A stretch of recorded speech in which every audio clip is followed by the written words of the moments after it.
Torej, Slovenska demokratska stranka se je danes ponovno odločila oziroma utrdila v prepričanju, da bo okrepila prizadevanje za uresničevanje vrednotnega dela našega programa in to na vseh ravneh, ne samo na državni ravni, tudi na evropski in na lokalnih ravneh.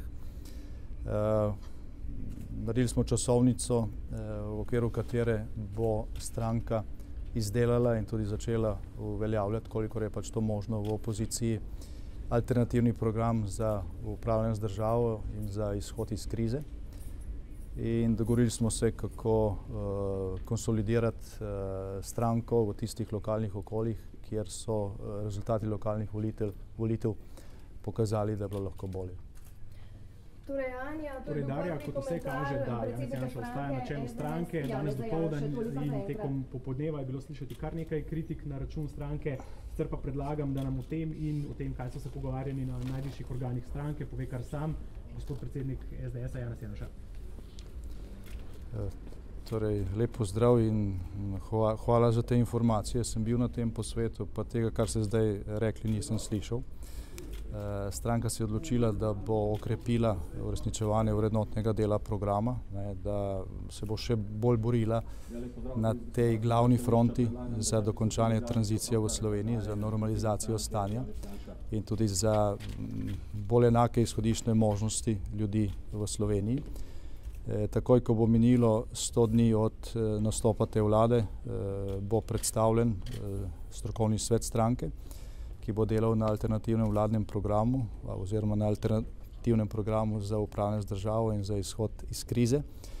In ponujemo tudi svojo pomoč vladi, ki se po vseh teh tednih še vedno ni sestavila. In jaz sem zelo vesel takšne medijske pozornosti, bi pa mogoče bilo bolj koristno, če bi gospodu ustavnemu pravniku Miru Cerarju pomagali iskati ministra za gospodarstvo, ki ga še vedno nimamo. Predsednik stranke ostajate?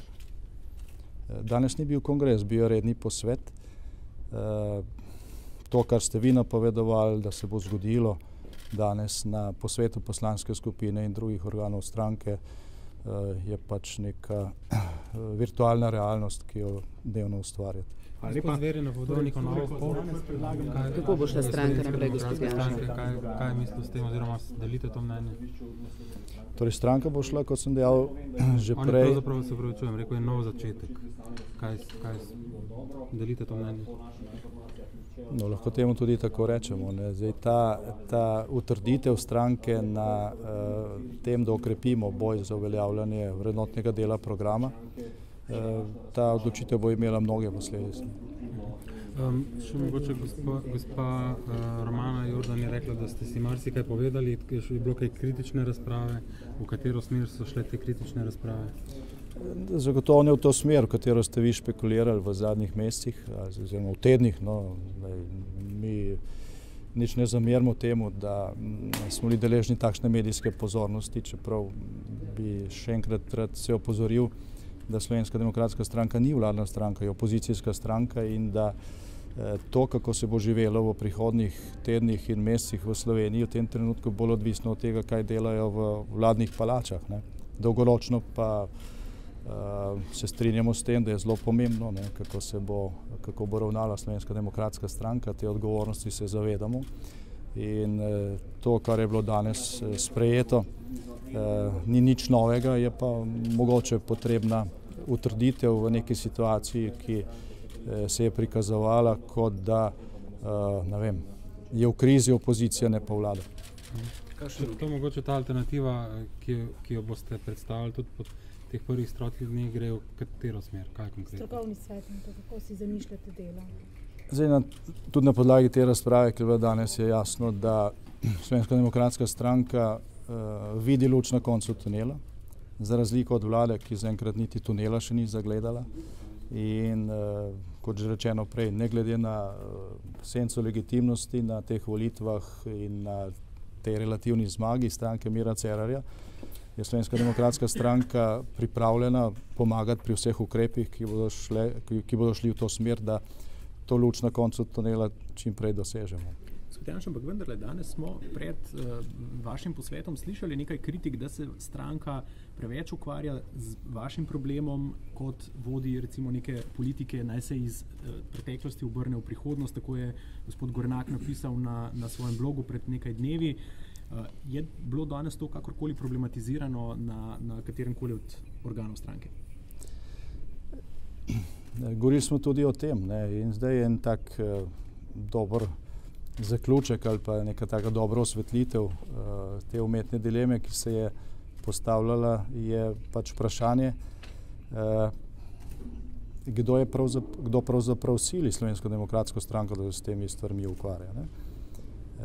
Zdaj v javnosti ste ustvarili vtis, kot da je Slovenska demokratska stranka sproducirala afero Patria, kot da sem jaz se sam zaprl po obsodu, kot da pravzaprav nimamo niti en teden, še posebej pa ne pred volitvam, miru pred temi temami. To ne dela Slovenska demokratska stranka. To dela tisti, ki pač skušajo vladati iz ozadja in potem, ko se mi branimo pred tem, se nas obtožuje, da se s tem ukvarjamo. To se mogoče nekaj časa da prodajati, če v Sloveniji dvomim pa, da bo s takšno prodajo število vaših gledalcev raslo. Vi morda na desnici pričakujete nastanek še kakšne stranke, kakšne nove stranke? Najprej bi morali razpravljati o tem, kaj je v Sloveniji desnica, pa kaj je levica, ne? Pa koliko je v skladu z nekimi evropskimi standardi, recimo članstvo najbogatejšega Slovenca v lanskem letu, gospoda Češka pri socialnih demokratih. Če smo zdaj že pri teh vprašanjih, ki si jih vi nikoli ne postavljate, pa bi si jih morali. Ne? Ampak v Sloveniji, tudi glede na volilni sistem, pa glede na ozadja, ki delujejo, stranke nastajajo kot gove po dežju, tako da ni možno izključiti, da bo kakšna goba zrasla tudi kje drugje. Lahko bo to plemenit goban, lahko bo pa mušnica. Samo še to mi povejte, sedaj ste se vrnili v parlament, vsaj začasno je odločilo tako Ustavno sodišče. Se bo stranka spet vas predlagala v komisijo za nadzor obveščevalnih agencij? Zdaj, če poznate ustavo, potem veste, da se mandata poslancev ne sme omejevati. To, kar delajo nekateri z nasprotovanjem predlogu Slovenske demokratske stranke, je postavljanje nad ustavo, tako kot je bilo postavljanje nad ustavo nezakonito odvzem mandata.